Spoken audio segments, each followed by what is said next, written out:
Hey, good day, everybody. Hi, I'm Steve Farrell. I'm a co-founder of Humanities Team, and I'm coming to you live from our Humanities Team studio here in Boulder, Colorado. And you can see who I've got with me this morning. Very excited. Neale Donald Walsch. Neale, thank you for coming in live here this morning. Well, thank you, Steve, for the invitation. It's wonderful to be here as always. All right. And boy, we have a lot to cover here. So I'm going to just jump right in. Because there's a lot of things actually that Neale and I want to get to. Also, I'm going to just wave to the people here in the green room that are Humanities Stream Plus members. I can see Connie and looks like Julie, Garth, a lot of people on the screen. So, hey, thank you all for being here. It's, makes it a lot more fun when we can see we're in front of a live audience instead of just Neale and I babbling back and forth. So big shout out to, whoops, sorry, my dog decided to come down the stairs here just as we were beginning, and she's decided she wants to go outside. So we're going to let her out here real quick. So shout out to the Conversations with God Foundation, CWG Connect, Humanities Team, our friends and partners and colleagues out on Facebook and social media, the Sign Network and John Raymer. And if you go to sign.network, you can see all of the great things they're doing here, creating positive change in the world. This is a live program. So do put your questions and comments in the chat. The earlier, the better. Neale is has another appointment, so he's going to leave here within the hour. So the earlier you bring your questions into us, the better. Our theme is accelerating your conscious evolution, and that's a real theme because Neale and I created a program with that title, Accelerating Your Conscious Evolution. So let me give Neale a proper introduction.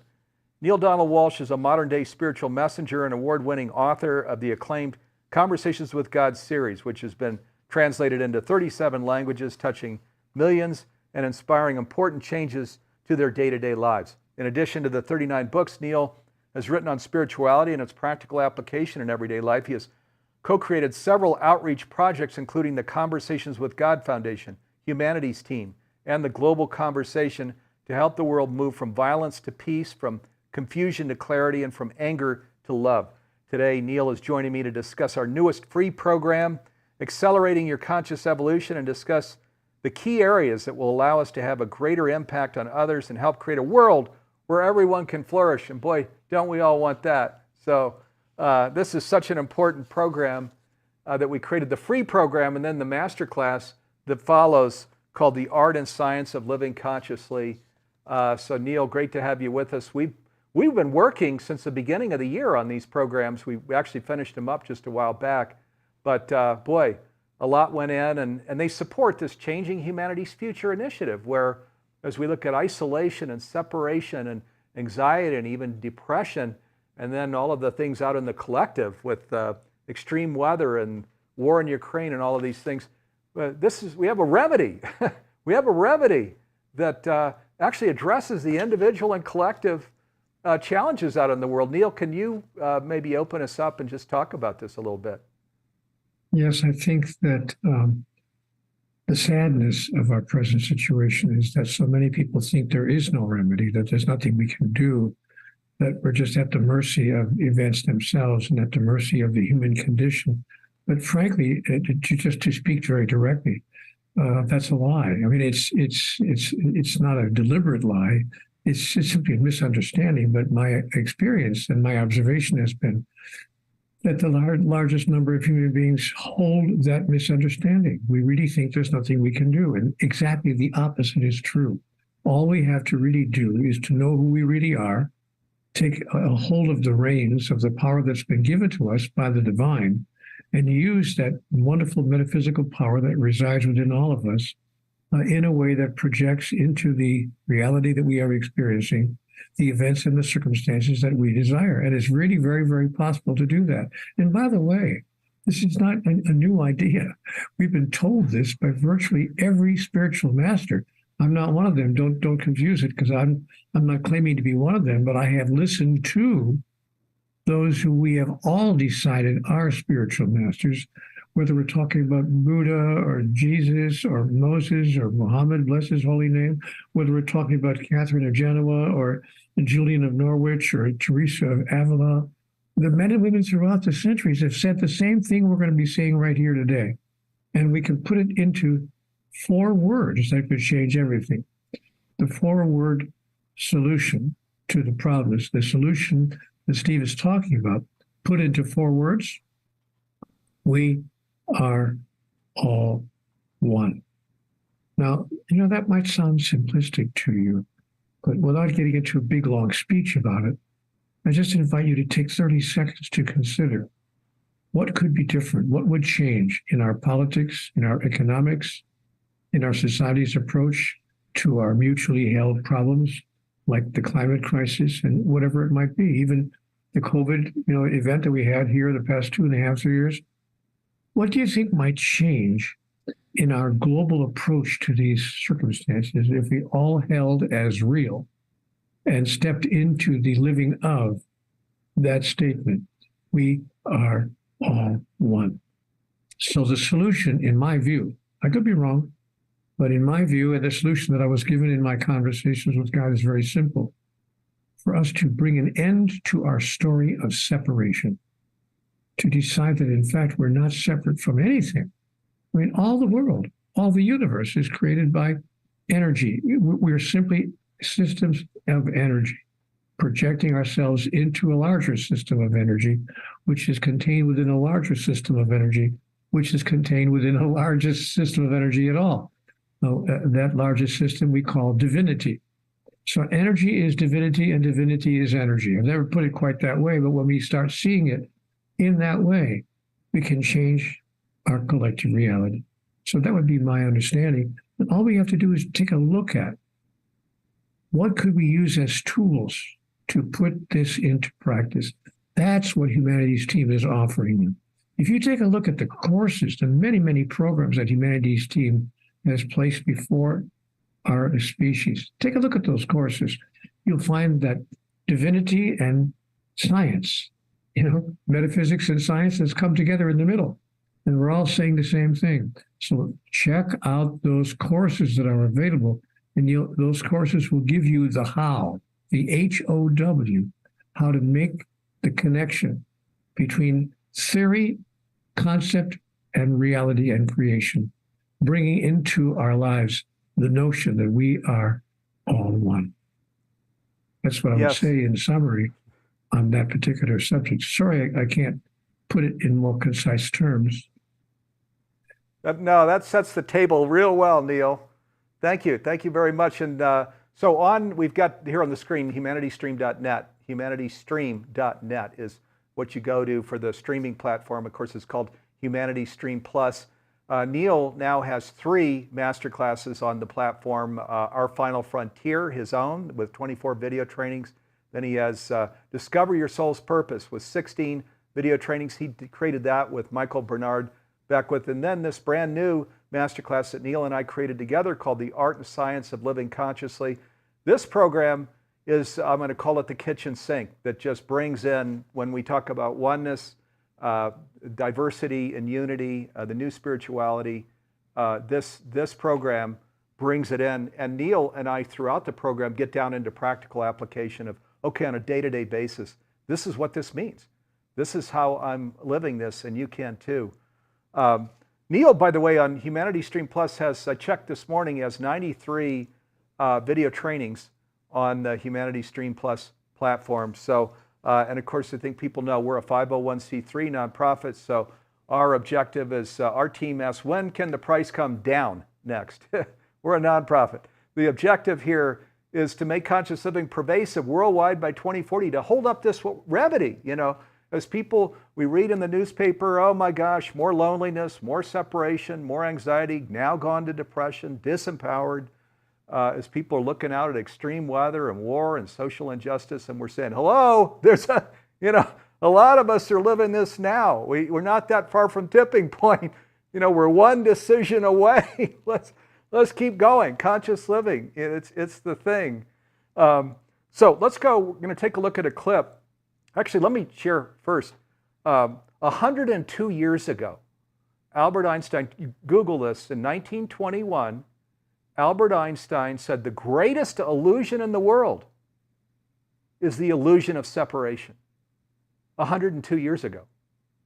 So it's like, hello, how many, do we need to allow more years or decades to pass? Or do we say, okay, got it. Maybe I need to do a little research here into the science and start living into it, huh, Neale?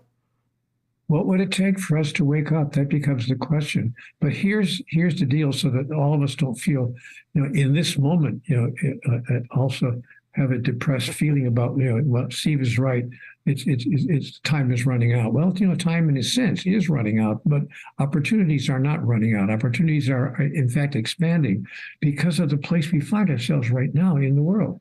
I mean, look what's happening right now. In this moment, Steve and I are talking from a couple of thousand miles apart, and many of you are watching this program from many hundreds of thousands of miles apart.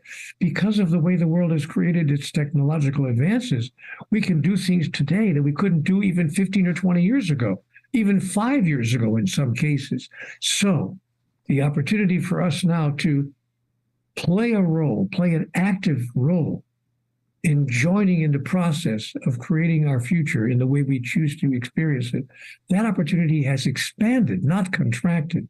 That's the whole point of Humanity's Team.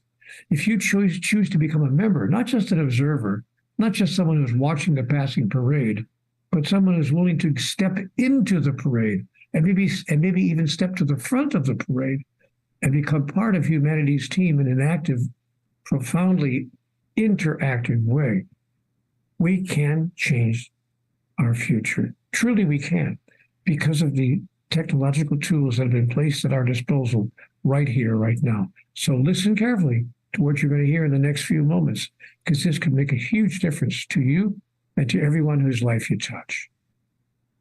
Yes, amen and amen. And the last of the Conversations with God books, book 4, which is called Awaken the Species, of course, by Neale Donald Walsch, which came out in 2017.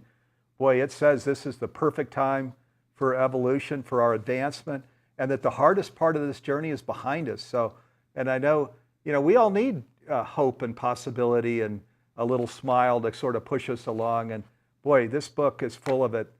In fact, a lot of what these programs are about, the free program and the masterclass, came straight out of Awaken the Species. So let's go we're going to go take a look at 2 quick video clips. One, where I talk a little more about some of the scientists that support this work or affirm the work. And then we're going to go look at a video clip of Neale as he talks a little bit about the masterclass that's called The Art and Science of Living Consciously. So here we go.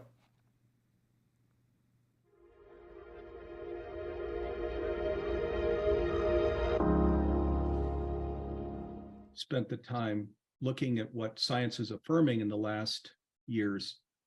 Wow, I'll just say it's all out there. So when we launched Humanity's Team, Neale and I, 20 years ago, almost to the day, we're just a month off of 20 years ago,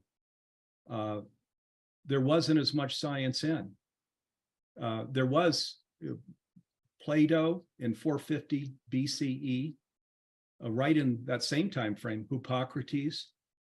They both were sharing that in consciousness, there's no such thing as the plural. That there's a single consciousness that lives in the universe, in the cosmos, and that we're all a part of. So that's 2,500 years ago. And then Sir James Jeans, David Bohm, Erwin Schrödinger, Albert Einstein, Eben Alexander, this neuroscientist who came out with this book called Proof of Heaven, Nassim Haramein with the Resonance Science Foundation and his unified field research. And then in October of last year, these 3 Nobel Prize winners for physics for entanglement, right? And where you just go and look up the definition of entanglement, as my aunt did, who lives here in Boulder, who's an atheist. And she says, well, it says that there are 2 things that have no visible connection at all in the universe that are affecting each other.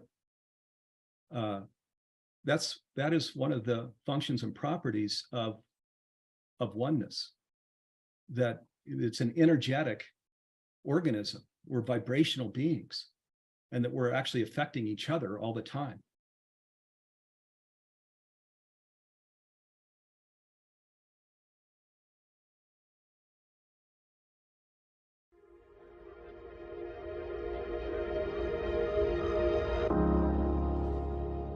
And as I was told in my Conversations with God experience, this is a critical time. It's an important juncture in the evolution of our species. I want to contextualize, if I can, my understanding of all of this. Maybe I might just give you a tiny bit of background for those of you who may not be really clear, that this activist training program is based on a conversation that I experienced having with God. We're all having conversations with God all the time, by the way. I want to make that very clear. I'm certain that I'm not the only person in the world who's having a conversation with God. In fact, the main message of Conversations with God, all the books, is that we're all having such conversations all the time. We're simply calling them something else, calling them, an epiphany or a sudden insight or women's intuition or whatever we can get away with calling that experience of receiving information, insights, understandings, clarity, awareness, sometimes even warnings from a source that feels very much like it's outside of ourselves. Where is that coming from? It doesn't feel like we're talking to ourselves. It feels like a source very much outside of ourselves. And it is, in a sense. But in another sense, it's not outside of ourselves. That what this source that we're feeling is feeling like it's outside of ourselves because it's so deep within ourselves. It's at the core of our being.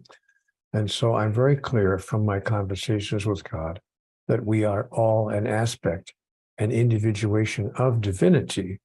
And this aspect is buried so deeply within us that we call it forth. We don't call on it.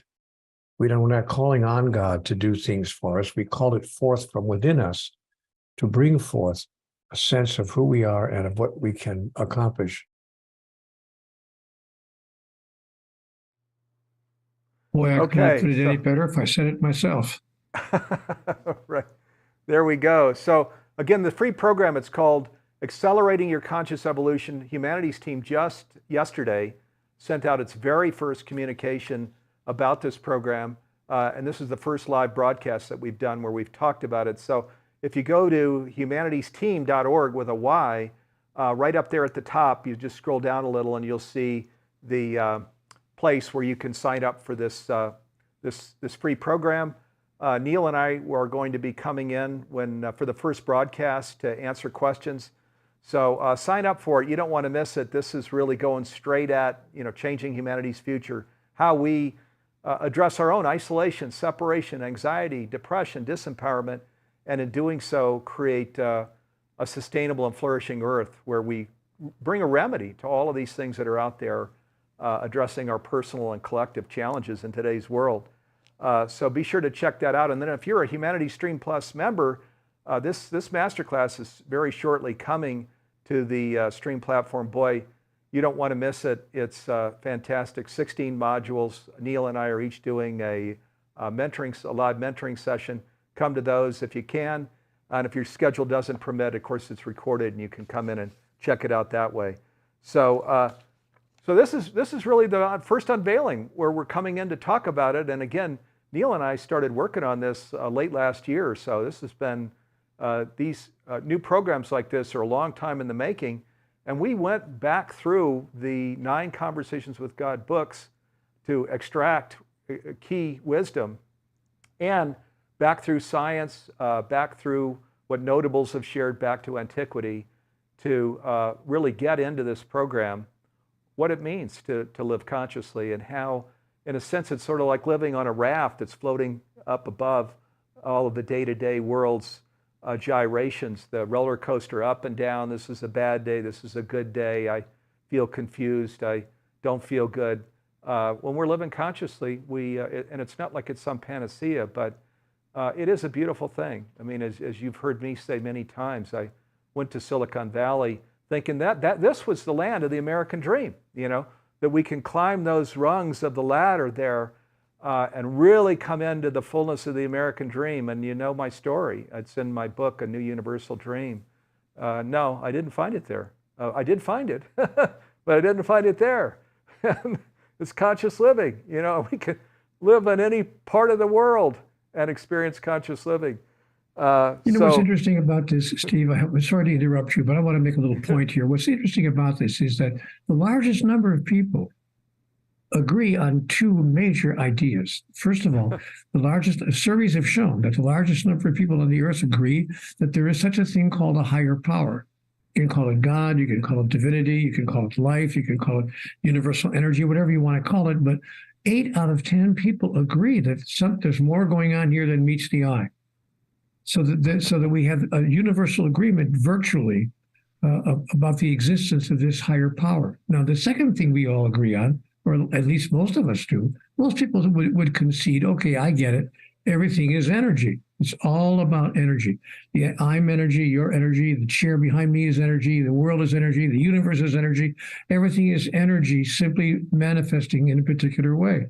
So we agree that there is a God and we agree that everything is energy. Here's what we don't necessarily agree on or have not come together on: how to use and focus and embrace and then project outward that energy in a way that makes sense to the world, in a way that produces the outcomes for which we all yearn and have yearned for thousands of years.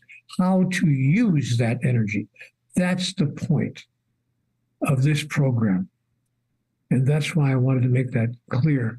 Nobody has to be convinced that we're all energy, and nobody has to be convinced that there is a God, but how to use the marvelous intention of the divine in an intentioned way. That's what we're talking about here. Yes, we are. And, most people that I know are like me.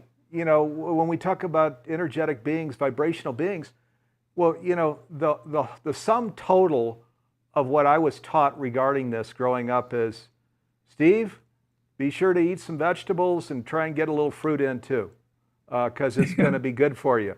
That's it.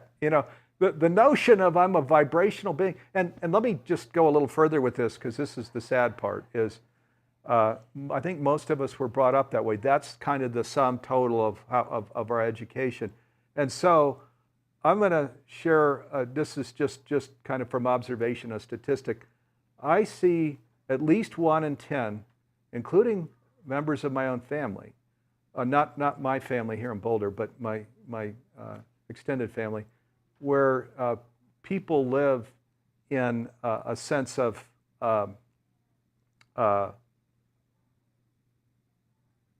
I'm just searching for the word, a sense of victimhood, where they feel as a victim. And even to this day, we'll walk around, and this is, see, when we know we're a vibrational being, oh my God, I'll tell you what, you don't fall into this sand trap, where we walk around and just feel like, oh boy, yesterday was a bad day. I'm walking straight into it again today. And I'm saying 1 in 10. There's a large percentage of the world where we weren't educated at all on being vibrational beings. And so what we eat, how we sleep, what we drink, our thoughts, our words, our actions, all of these things, of course, as vibrational beings. These are the things we get into, by the way, that Neale and I get down right into all of this, that as a vibrational being, these are things, all of these things, there's quite a lot. What we watch, so if we're watching the nightly news where it's going to this siren over here and then that siren over there, these are all things that we intake as vibrational beings. And so we've got to leave what we were, the little bit of education we had, and where we fall into this trap of believing we're a victim, and walk into that every day, day after day after day. And I think a large percentage of the earth lives that way, into this awareness of, my God, we're vibrational beings.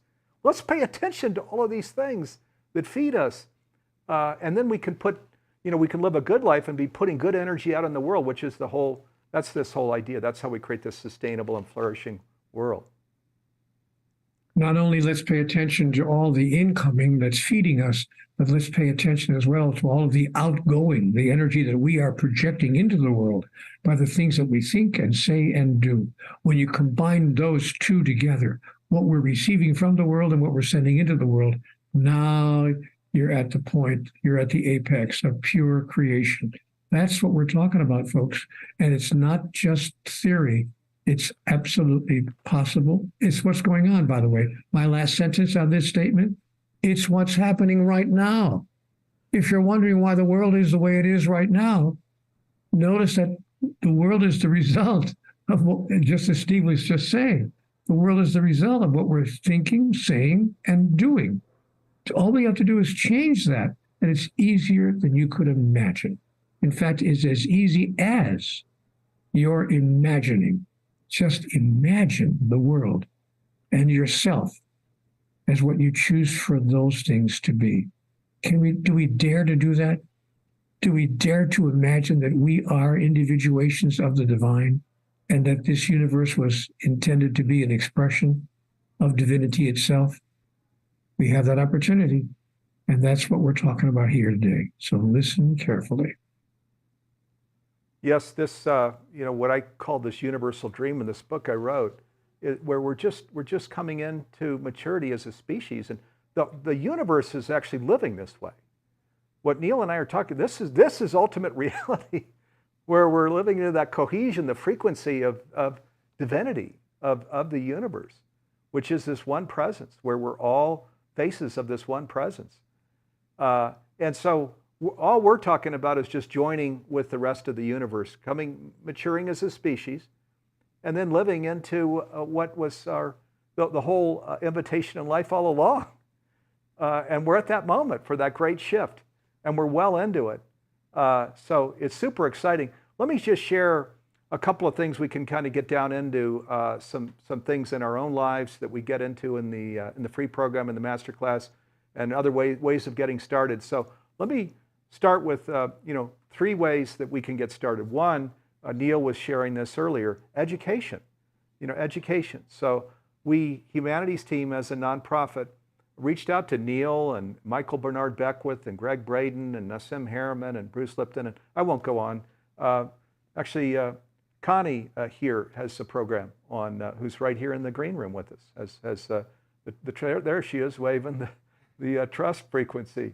So that's right on the Humanities Stream Plus platform. We have hundreds of programs there. So education. We've created this affordable program that's even a 1-for-1, and we give it away outside of the U.S. to people that are on the conscious journey and that can't afford it. You don't have to experience too many of these video trainings and live programs before we get it that, oh my God, we really, we're divinity itself. We're a part of the one. We have eternal life, but this is a teeny little chapter. And we can play a hugely positive role in this lifetime where there are so many challenges out on the earth. So education. 2 is then embody and expression. I mean, what good is education if we just leave it here in the old noggin and we know it, but we're not, I don't think I'll do anything with it.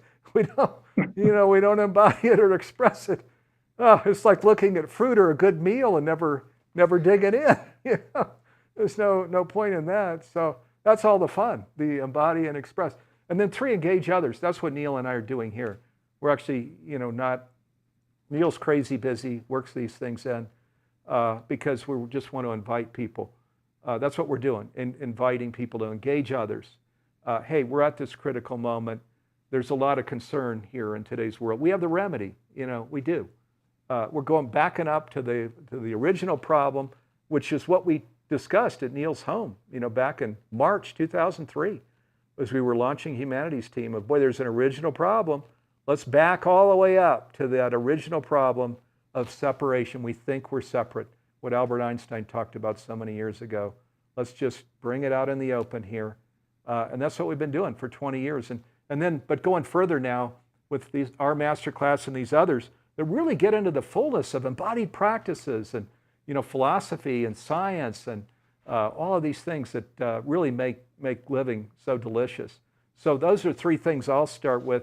Neale, I know there are lots of things that you talk about here when you talk about conscious living, ways that people can get started. What things would you want to bring in? Well, I would echo everything you've said. It was a marvelous summary. But, what I've noticed is, even in myself and in others as well, that the first step for me is releasing my idea that it's somehow spiritually arrogant or spiritually inappropriate to think of myself as an individual who can, in fact, impact larger numbers of people and join in the process of changing the world. For the very first few years after I began entering into this work in an active way, I had a tough time dealing with that because I had to wonder, I kept on hearing my father's favorite phrase from the time I was 14 until the time I was 24, which is he said to me routinely, "Who do you think you are anyway?"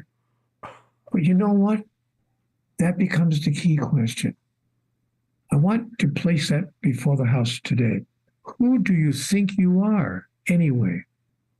Do you think that this is who you are? That you are in fact this body? Do you think this is who you are, that you are your mind? Do you think that these are the aspects of who you are and that's who you are? Or is it possible, just possible, that you're more than that? That you are in fact a spiritual entity having a body, traveling with a mind, but that in fact your true identity is that of a spiritual entity. Simply the essential essence, the energy we've been talking about here for the past 35 minutes. Supposing that that is the sum total of who you are, and these are merely expressions of that, then you are invited, in fact, to use your body and to use your mind as the expression of who you really are knows to be true. So, my friends, it's not spiritually arrogant. It's not something that's inappropriate for any of us. In fact, what's inappropriate is to be given these gifts and not to use them. So step into the world. Step into tomorrow. Show those around you who have no idea what we're talking about here. Show them how to step into the tomorrow for which we've all dreamed. That's the opportunity that lies before us right now. And let go of any thought you may have. This is bigger than anything I can do. It's not. You can touch the lives of those you know what? Sociologists tell us that each of us is going to touch around 150,000 people in a lifetime. Check that out. I didn't make that up. Sociologists tell us that most of us will touch around 150,000 individual people on an individual basis in our lifetime. That means between those of us who are watching this program right now, we're talking about millions of people. We can touch millions of people with an idea that is so daring, but we have to question the prior assumption. So let's now step back and question the assumption that we've held for so long, for too long. The assumption, as Einstein said, the biggest misunderstanding that we are separate from each other and separate from anything else. When we talk about we are all one, we're not just talking about Steve and I being one and you and I being one and all human beings, we are one. I'm one with the trees in my backyard. I'm one with the grass on my front lawn. I'm one with the birds in the sky. I'm one with the planets. I'm one with everything. And most important of all, in this conversation, I'm one with the planet on which I live. We're all part of the same system. All we have to do is treat the system as if we knew that. And everything can change. Just like that.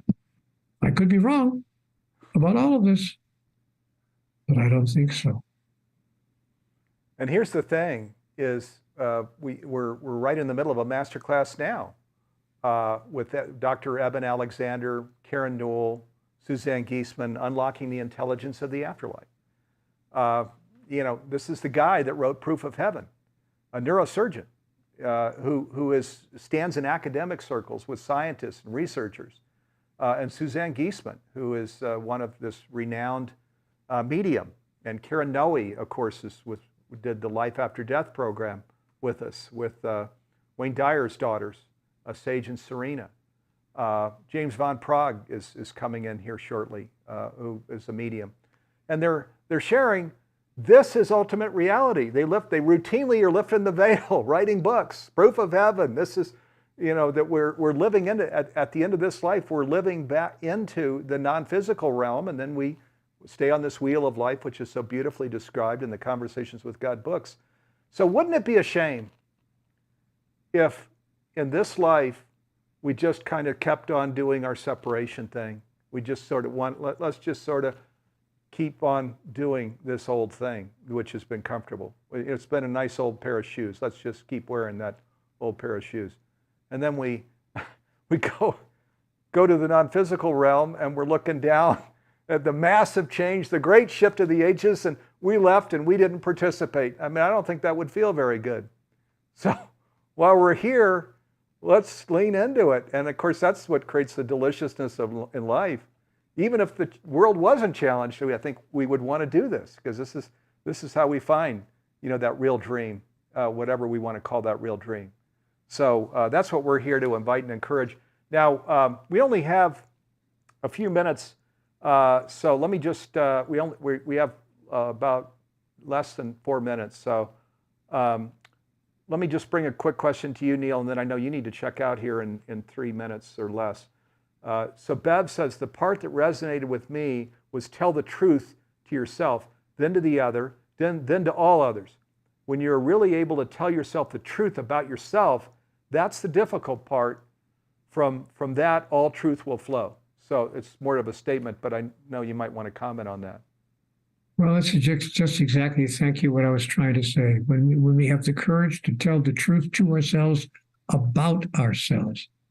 And the truth to me, about me, is that I know this is going to sound arrogant, you're just going to go with it. What if I really thought that I was, and that you are, and that we all are? What if I thought that I was an individuation of divinity? A wave on the ocean of God, not separate from God. The wave isn't separate from the ocean. It's not something other than the ocean. It's an individual expression, an individual arising of the ocean in beautiful, powerful, magnificent form. And when that expression is complete, it recedes back into the ocean. Do I dare to think that I have the same relationship with the divine? And when the answer is yes, I step out into the world in a brand new way. I see myself in a brand new way. Let me just give you a little example. I was in a grocery store a few years ago, and I thought for a minute, just for a second, I thought, I'm here to get bread, butter, eggs, and milk. I got a shopping list here from my sweetheart. Gave me a shopping list. Honey, pick up these groceries, and that's what I'm doing in the grocery store. I thought I was doing something in the grocery store. But then something snapped in my mind because of what I encountered at that grocery store. There was a woman in the veggie department. She was in the produce department, and she was having a very difficult time with her little 3-year-old child who was in the basket, and they were having a little bit of a tanglement, and I said, "Oh, sweetheart, is everything okay?" And she said, who do you think you are? "Oh, I didn't ask you." I said, I'm sorry. I didn't mean to interrupt, but I just wanted to make sure that you were okay, that you're fine." And she broke down in front of me. She said, "I'm not really fine. If you knew what happened to me, if you knew what's been going on in my life the past 3 days, you would never." And I said, "Well, tell me what's happening." And you know what? We were there for each other. We were simply there for each other in an extraordinary way. And we both felt healed and uplifted and enlarged in that moment and restored. We felt restored. And she looked at me just as we were going to say goodbye to each other. And she said, "What are you, some kind of minister?" And I looked at her and I said, "Yeah, that's what I am. Some kind of minister." And I walked out of the store. I remember I turned the corner of the building heading to my car, and the manager of the store came out. And I thought, oh, he's going to give me a hard time. I shouldn't have gotten into it with that lady. The manager said, Sir, you forgot your groceries." I forgot what I was even doing there. It wasn't about the bread, butter, eggs, and milk. It was about the lady in the produce department. So guys, as you're moving through your life, just notice what it is that you're really doing. What you're up to is being some kind of minister. Yes, you are. Yeah, and you're out of time here, Neale. So let me. I know you need to take off. Thank you for fitting this into your day. We appreciate it. What a beautiful story and beautiful example. Yeah, because it just isn't about tasks. That's conscious living. It's not about checklists anymore. I'll share a little story here after I say goodbye to my good friend Neale. So Neale, thanks for being with us. I know we're going to be back together again soon. We've got a bunch of things coming up here as we're launching these new programs. And really wonderful to have you with us. Thank you. Give love to M.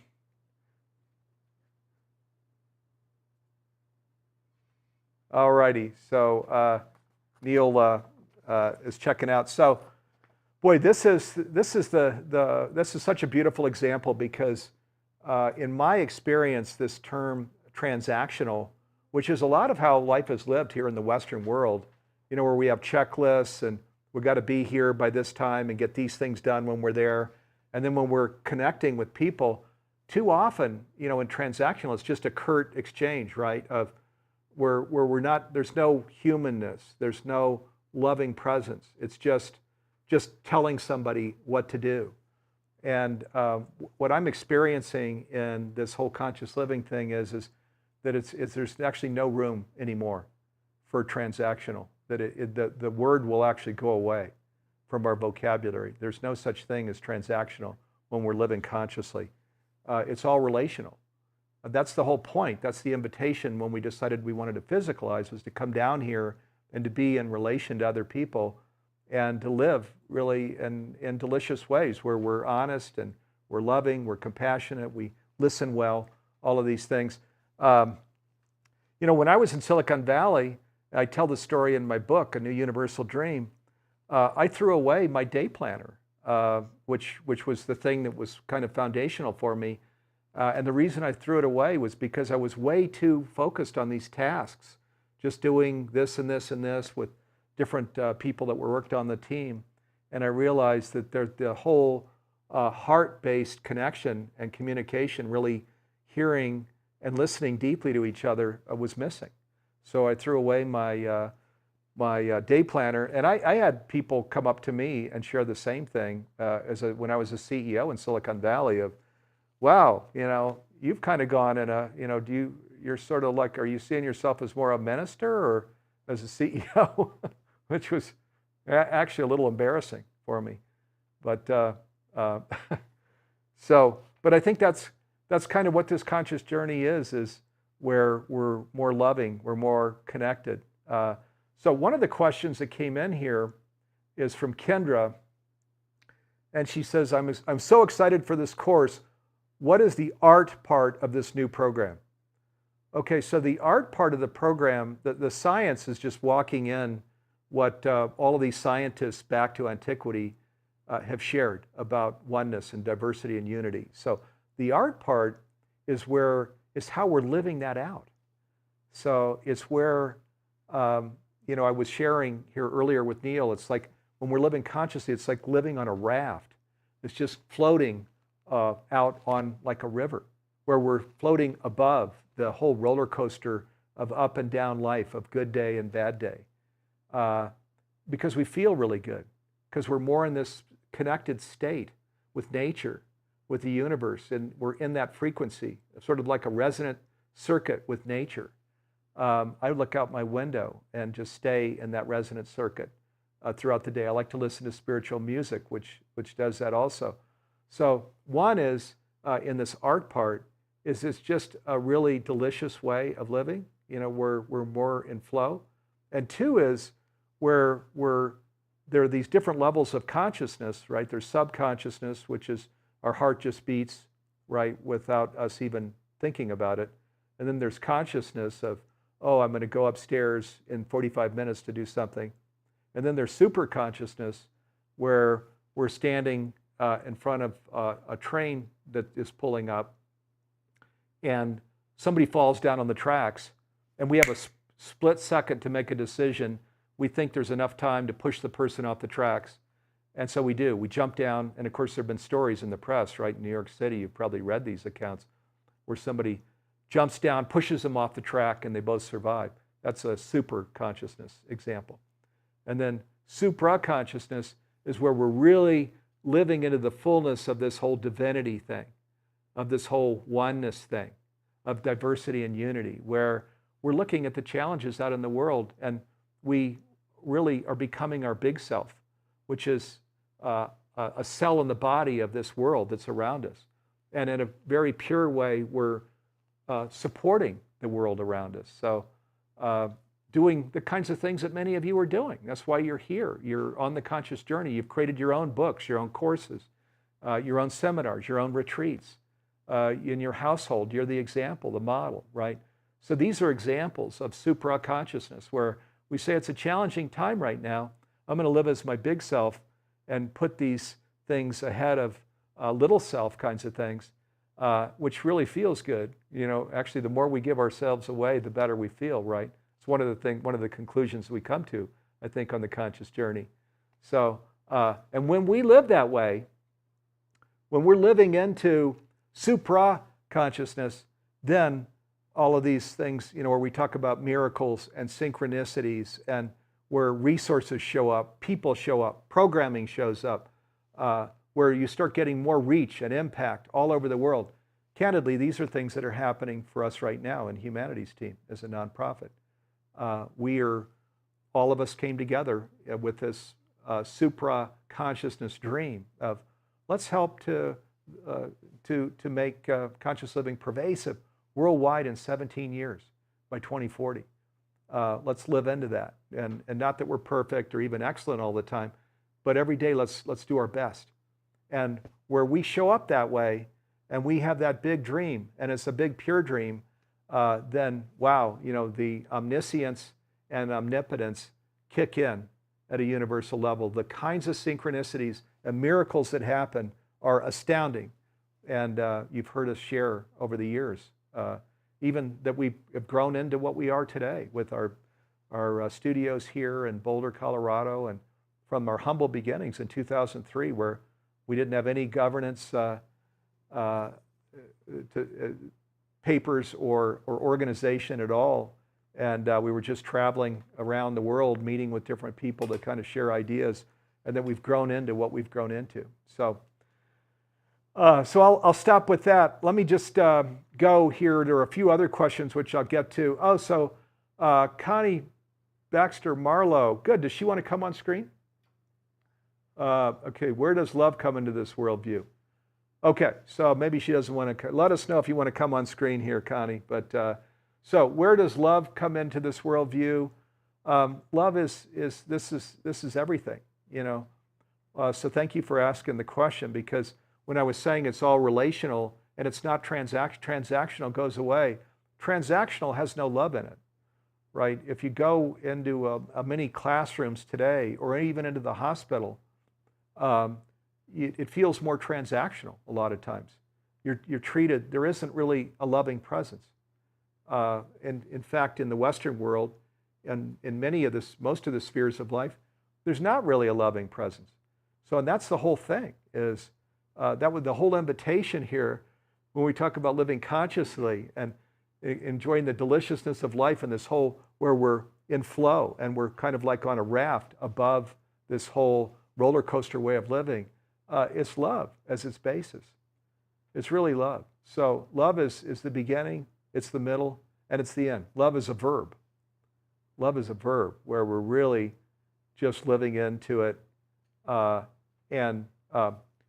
share, because it kind of is an illustration of this, as I look at Humanities Team and the work we're doing, and then also this book that I wrote, A New Universal Dream, with all of that 50-plus year journey, what I came to see as I backed up to look at it all is that there are three premises that run across Humanities Team in the whole book.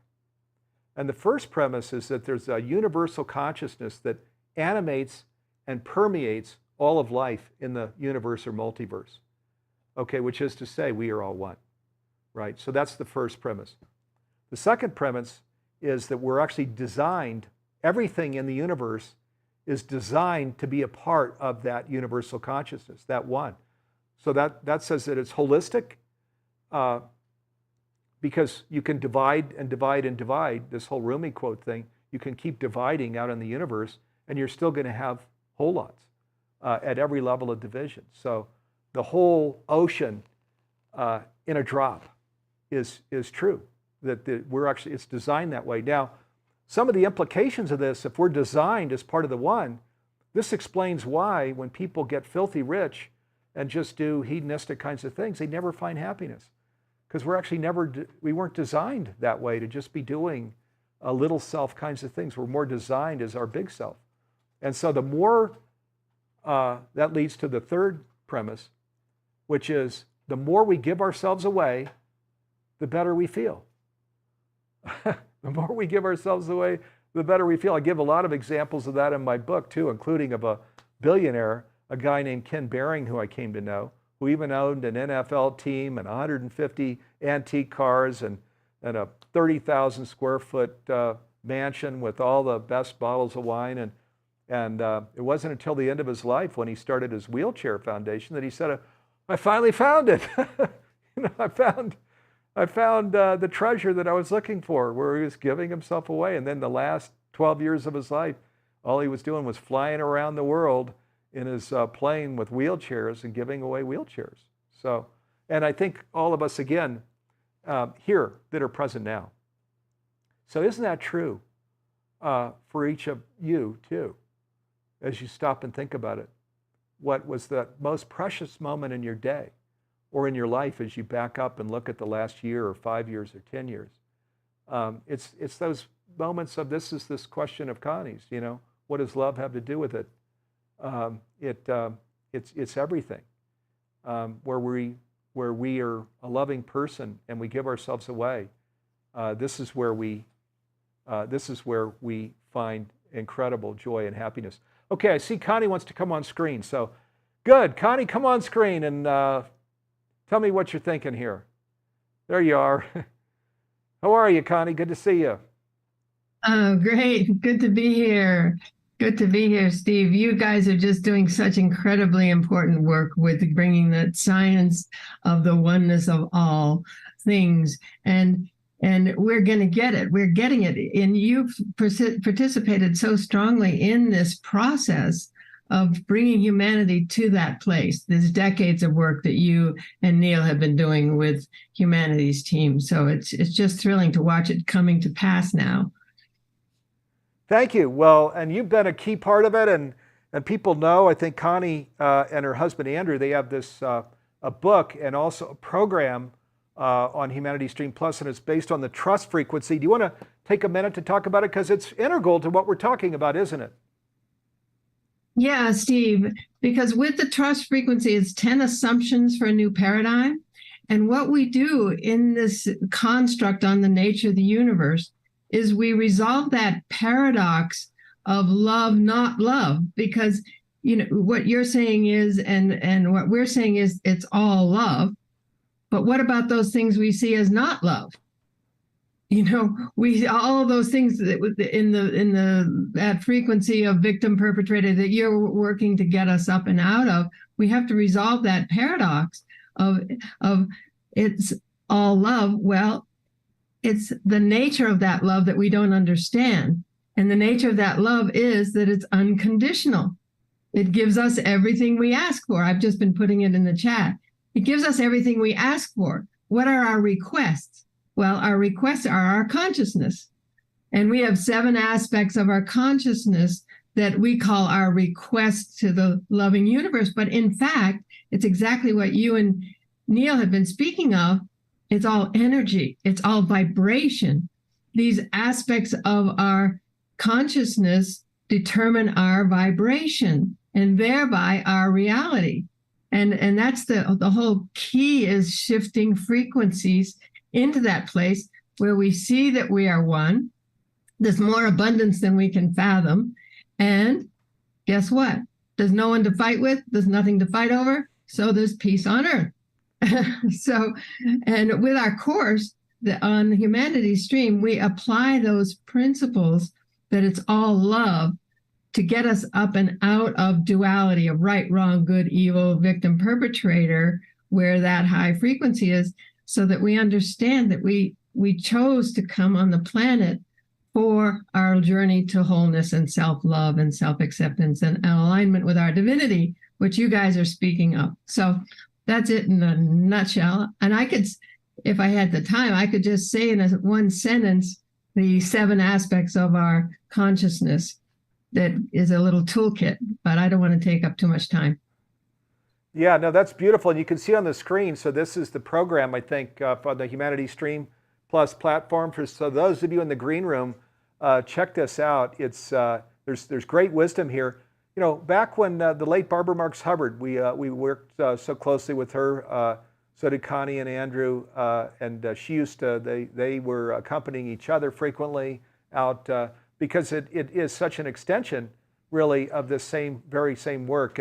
And you netted it down nicely, Connie. And boy, once we can net it down to really see what our invitation is, why we are here, you know, because it's not just sort of to run out and get the job and then get a car and then 2 cars and, you know, and then pass away. You know, that we can do that. I mean, we're given free will, so we can do anything that we want. But boy, I mean, it's just, if we want to live into the juiciness of life, one of the key leaders in the Humanities team, he doesn't use his name anymore. He now goes by Juicy Living. Good for him. He sort of gets that, you know, I'm going to live consciously, and he's out sharing all the time, doesn't own many things, a brilliant guy that really contributes in a mighty way to Humanities team. And he's doing the things here that you were just describing, Connie, you know, really seeing himself as a part of divinity itself and a part of the light.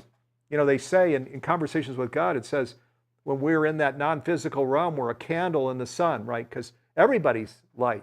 So we're all a candle in the sun, and we say, well, I want to be the light. I want to experience being the light around darkness. So, and that was part of the point when we decided to come here, embody, and come here to the earth.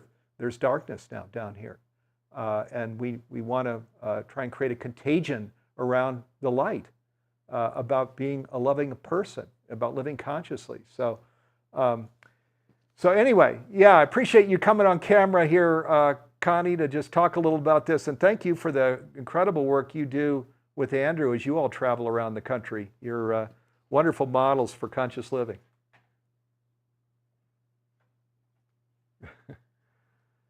All right. Well, So, yeah, thank you, Connie. Really good to have you with us. And let me see what other questions that are here. We've just got a couple minutes left. Okay. Beth says, this message needs to hear this as it could end conflicts.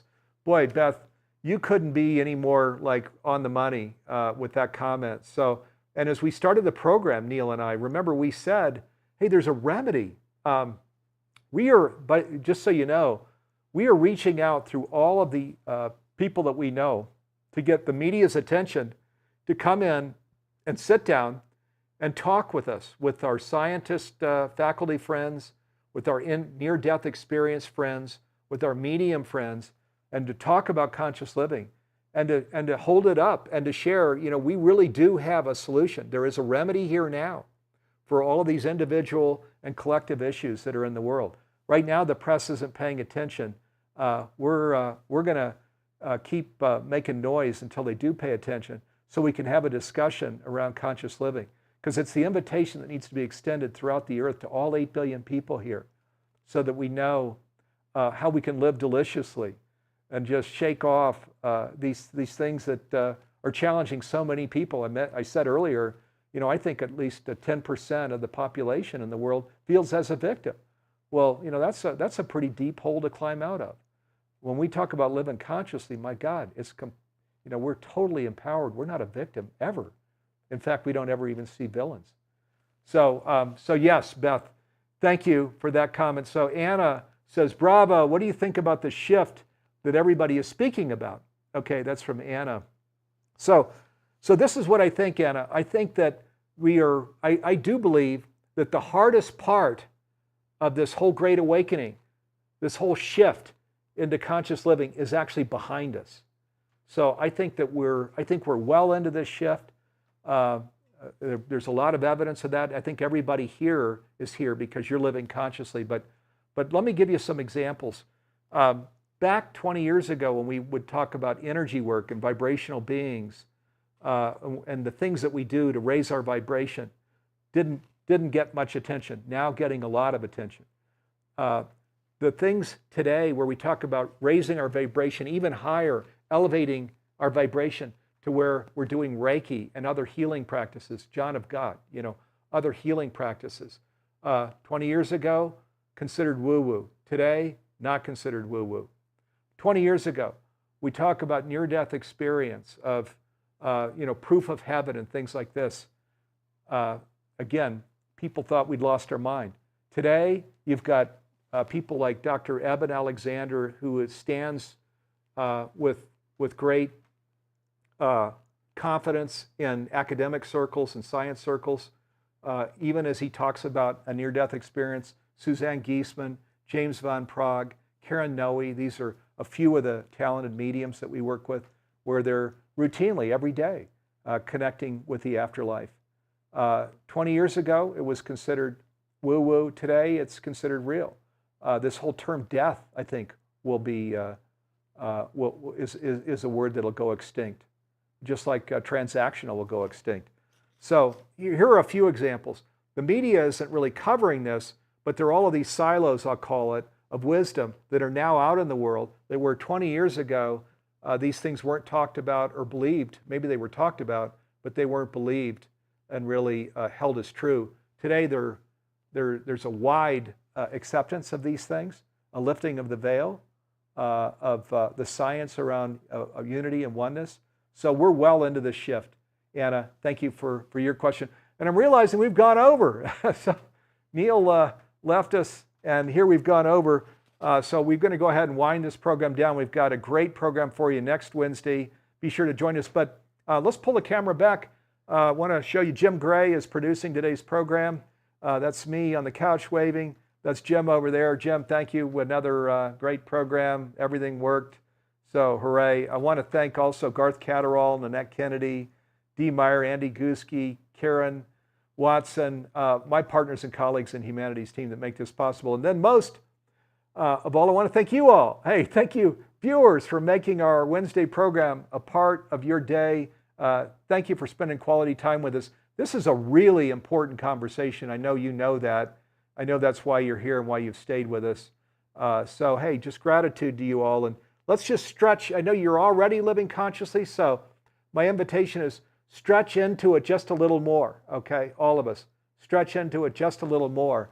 We're well on our way in this great shift of the ages. Let's take it into the end zone and create a planet. When we all transition, us boomers, when we transition, to have our kids and future generations live a beautiful life on a planet, because we've well attended to this planet. We've created healing on this planet so that they have a great future. Let's make that happen together. Okay, love and peace and blessings, everybody. Really wonderful being with you, and look forward to being back with you here Wednesday next week. Take care. Love and peace and blessings.